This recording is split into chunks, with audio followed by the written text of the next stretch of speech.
Gentlemen, start your engines. When we thought up the idea of Keep It 35 expanding to YouTube a few years ago, we had two intentions. One was bringing you unique stats and facts in an unopinionated way. The other was simple: be different. We didn't want to do things the same way that other NASCAR-related accounts did stuff. We wanted to create our own little spot on YouTube, which was an extension of what KeepIt35.com was, and keep the same mindset that we carried over from our various Twitter accounts. Our first video series on YouTube was the 3.5, where we started to recap races from the 1987 Winston Cup season. YouTube is full of incredible footage of full races from NASCAR's past, but there really is nowhere who highlights races in a short manner. Everybody loves watching full races, us included, but we wanted to give everybody a spot where they could experience what happened but in a condensed, quick format. We soon put the 3.5 to the side because we felt the time wasn't right to continue it, with the mentality that one day we'd bring it back. That day is today, but it comes back with a little twist. This marks the first video of our retro race recap series. It highlights random races from the past but in a short manner. If you liked our other videos, we're sure that you will love these too. As always, thanks for watching and for all of the support. Make sure to click that subscribe button if you haven't already. We hope you enjoy. The Busch Grand National Series closed out its 1995 season at the new Miami-Dade Homestead Motorsports Complex, or what is known in 2023 as Homestead Miami Speedway. Although the championship was already wrapped up following Johnny Benson Jr.'s third-place finish at Rockingham, there was still a lot on the line as drivers aimed to be the first to win at the new complex. The race was huge for the area as they were still rebuilding following the powerful Hurricane Andrew after it destroyed 90% of the area in late 1992. That resulted in over $2 million worth of damage. Many drivers gave a helping hand to continue the rebuild of the area during their visit, including Jason Keller, who helped out with a Habitat for Humanity project.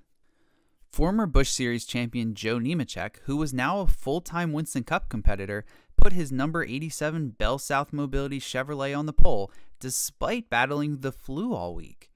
His condition got so bad that at one point after qualifying, he started to look around the garage for someone else to drive the car for him, including Jeff Bodine, who was in the broadcast booth for the event.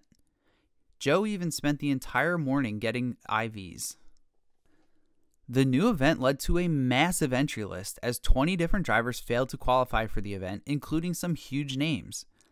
Ernie Irvan, who was in the midst of his incredible comeback tour, failed to qualify. Kyle Petty and Ricky Craven too. Another driver who was looking to make his NASCAR debut was also not fast enough and was sent home early. That driver was 24-year-old rising star Tony Stewart. Once the field hit the track for pace laps, a handful of drivers had to move to the back of the field for various issues. Terry Labonte was forced to the back in his number 14 MW Windows Chevrolet after his brother Bobby qualified the car 6th for him. Terry missed qualifying because he was in Montana hunting with Benny Parsons at the time. Second place qualifier David Green and Phil Parsons also had issues in practice, which also sent them to the back of the field. As mentioned earlier, Benson had already clinched the series title as he arrived with a 351-point advantage, but that didn't mean that there still weren't some battles for important points positions left at Homestead. Chad Little entered the race second in the season standings, just 17 points ahead of Magic Shoes Mike McLaughlin.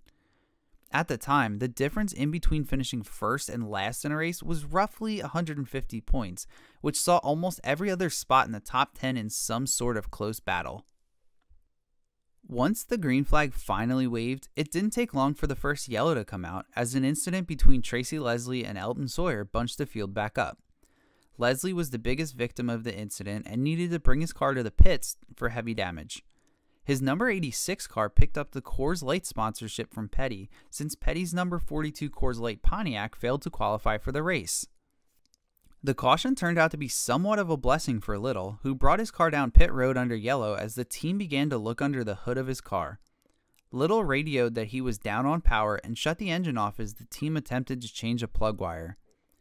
The field started to come out at turn 4, still under yellow, and Little fired up his car and beat the field into turn 1, in turn staying in the lead lap. He immediately brought the car back down, and the team seemingly fixed the issue. The Spokane, Washington driver took the car back on the track, eluding the leaders yet again, but unfortunately had to bring his car down pit road once again as the field took the green, finally going a lap down.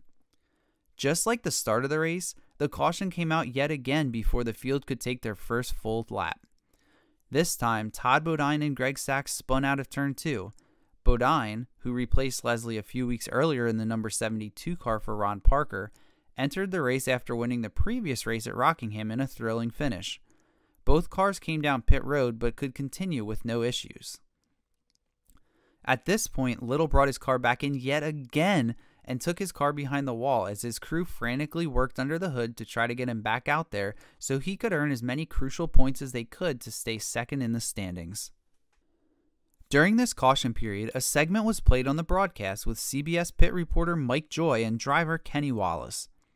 The two kneeled on the ground on a track that was outlined in chalk. They explained the style of racing at the new track, but using beer cans. This turned out to be some foreshadowing, but more on that a little bit later. The field soon took the green flag in hopes of finally being able to get some laps in.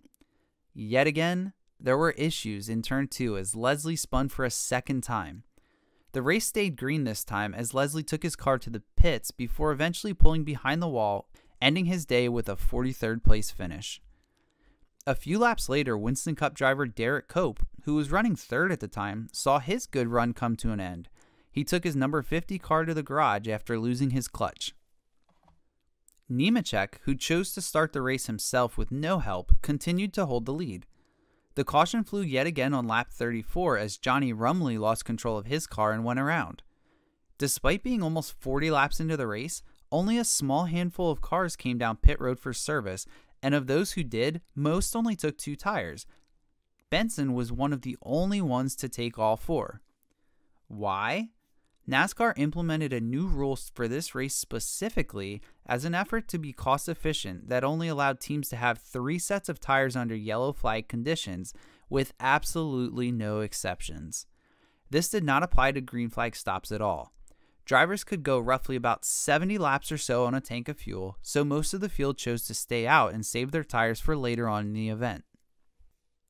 The number 87 of Nemechek continued to lead as the race went on, but the number 55 of Tim Fedewa slowly closed the gap from almost 5 seconds down to 2 as the race progressed. It seemed, though, that the fastest car in the field was that of Todd Bodine, who was involved in that earlier spin. Following that restart for the incident involving Rumley, Bodine blazed through the field, making it all the way up to 4th before green flag stops for the lead began. Jeff Green, who was running third at the time, passed Fedewa for second place, but almost instantly, Fedewa's car ran out of gas and he had to coast down the backstretch all the way around the track back to the pits. As he finally made it to the pits, the caution came out for a crash involving McLaughlin, who saw his chances at finishing second in points most likely come to a close. Dale Jarrett and Hermie Sadler, who both spent the first part of the race inside the top 10, were caught on pit road when the yellow came out, but both drivers skipped their pit stall and returned to the track without service. This allowed the rest of the leaders to pit under yellow as the race leader Nemechek led the cars in for service. His brother John Nemechek not only was changing tires as usual for Joe's team, but was on standby as a relief driver in case Joe couldn't make it the full distance. The field reset with the series champion Benson leading the way.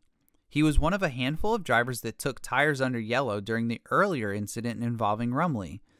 Phil Parsons, Jeff Fuller, Michael Waltrip, and Jeff Purvis rounded out the top 5, with the leaders who pitted led by Nemechek just behind. Before the race could even restart, another contender found himself with a disappointing end to his day. Bodine took his number 72 car straight to the garage with engine issues. At the same time, Bodine was bright red and exhausted after an air hose fell off of his helmet early on, leaving him to swelter in the cockpit in the hot Miami air. A few laps after the restart, the yellow came back out as green slammed into the wall in an incident that also included Doug Hevron, Buckshot Jones, Kevin LePage, and Sachs. Green's first season behind the wheel of Dale Earnhardt's number 3 car came to a disappointing close. He seemingly had full control of second place in the final season standings at that point of the race after the earlier issues to Little and McLaughlin, but after that incident, that was not the case anymore. Green placed blame on Hevron in his interview for the incident. The caution flag allowed both Fedewa and Ward Burton back onto the lead lap. Bodine wasn't the only driver dealing with issues stemming from the heat, as Larry Pearson's crew sprinted down the pit lane to find Rumley in hopes to have him relieve Pearson in the number 92 car. At the same time, Cope arrived in Nemechek's pit stall in case he needed relief. Nemechek came in for fuel only and returned to the track without a driver change. The 40-year-old Pearson, who was running 8th at the time, started to get dizzy in the car after a crush panel was knocked out early after early contact with Tommy Houston. He was drenched in sweat and said that he also lost almost all feeling in his left arm. A few laps later, the yellow came out yet again as Ken Schrader's number 52 car was destroyed after backing into the wall in an incident that also involved Rich Bickle. While under yellow, Benson's crew chief Steve Bird said that they were not pitting because they were not planning on putting tires on the rest of the way because they felt that new tires were tight and the old tires got faster as the car went on. As the race hit the halfway point, Benson continued to lead with the pole sitter Nemechek chasing him behind the lapped car of Mike Wallace. The battle behind them was intense, proving why there were so many cautions early on in the race. The drivers were doing absolutely anything to gain a position or two. The number 8 car of Kenny Wallace started to show some strength and moved his way up to second. He slowly caught the leader Benson as the race approached about 85 laps to go, and Wallace soon overtook Benson for the top spot. The two cars checked out and were in a battle by themselves when the caution came out yet again for an incident involving Johnny Chapman. This brought the leaders down pit road. The only problem was that with around 75 laps left, this left teams feeling like they would be 3 to 5 laps short on fuel, depending on the amount of cautions the rest of the way. This caution period saw the end of Nemechek's time in the number 87 car. The previous green flag saw him complain of a tire going down, and then he thought he was losing an engine, as the car slowly started losing positions. Cope hopped in the number 87 and the team helped strap him in. Nemechek was worn out and said the car was still great, but he wasn't physically able to give it the best run that it could have. The race restarted on lap 133 with Wallace, Terry Labonte, and Waltrip running 1-2-3 as the drivers only took 2 tires and fuel on the last stop. Benson was 4th and the first driver who took on 4 tires. This was ironic because it was a complete flip-flop of what his crew chief told the CBS broadcast that was best for his car earlier in the race. Just like the beginning of the race, it was hard for one full lap to be completed as the caution flag came out for a spin involving Doug Hevron, Sawyer, and Purvis. The number 35 of Hevron was running inside the top 10 for most of the day up until that point. Hermie Sadler's new crew chief John Monson spoke with the broadcast and said that they just took on 4 new tires and had enough fuel to make it the rest of the way. This made Sadler a driver to watch as the race progressed towards the finish. He was running 5th at the time of the caution. One quick note, John has been battling some serious health issues, and we send our best wishes to John and his entire family at this time. Under this caution, a rejuvenated Pearson hopped back in the number 92 car to finish the race. The 9th caution of the day flew a few laps after the restart for another incident involving Hevron, but that was not the big story of the moment. Mike Wallace, who was running behind Benson and his race-leading brother Kenny, was trying to get his lap back as the cars came to the start-finish line while trying to avoid Hevron at the same time, and he slammed into the rear of Benson's car. The sheet metal on the back of Benson's car was pushed in, up really close to the tire, but the team chose to keep him out on the racetrack. The green flag was waved, and rinse, repeat, and the caution flag flew again. The 5th and 6th place cars of David Green and Ward Burton got together, leaving both cars with significant damage after Burton slammed into the wall before Green plowed into the back of him. Green's team owner, Bobby Labonte, was not happy with Burton ruining their day yet again, as it was Green's final run in the number 44 car. The previous week at Rockingham in the Winston Cup race, Labonte had blamed Burton for taking him out of contention. For the first time in a while, the cars were able to have a solid green flag run. The damage seemingly didn't hurt Benson as he stayed close to the back of Wallace, while Sadler looked like the fastest car in the field as he closed in on the duo, with Jarrett not too far behind and just under 40 laps to go. Dennis Setzer slammed into the wall, bringing out the 11th caution of the day, ending his good run as he had just slipped into the top 5 for the first time. Setzer was driving the Moroso Racing entry, which was said to be the final Busch Series event for the team. None of the leaders pit as the race resumed with just under 25 laps to go, as Wallace, Benson, Sadler, Jarrett, and Mark Martin rounded out the top 5 with their sights set on winning the inaugural event. Pearson quickly passed Martin off the restart and the top 5 checked out. Sadler soon freight trained Benson, sending the champion quickly from 2nd to 5th, as Wallace, Sadler, Jarrett, and Pearson now made up the top 4 as the laps quickly wound down. As these cars battled behind, Fedewa caught the leaders and made it a 6-driver battle for the win. As the top 4 crossed the line with 8 laps to go, the caution flag came out after Ron Thiel slammed into the wall. This set up a shootout to the finish as the running order sat Wallace, Sadler, Pearson, Jarrett, Keller, Benson, Fedewa, Martin, Waltrip, and Parsons.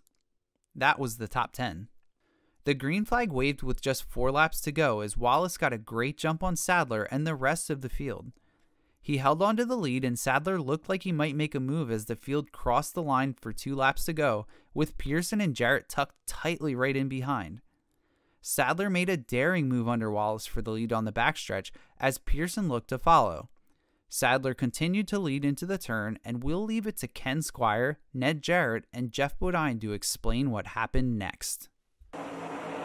Back comes Kenny, Wallace. oh, they all wrecked. The all And top Dale Jarrett 3, comes and Dale around. Jarrett is going to come home. The top 3 are in the wall. Dale Jarrett coming to the line. This is going to bring out the caution.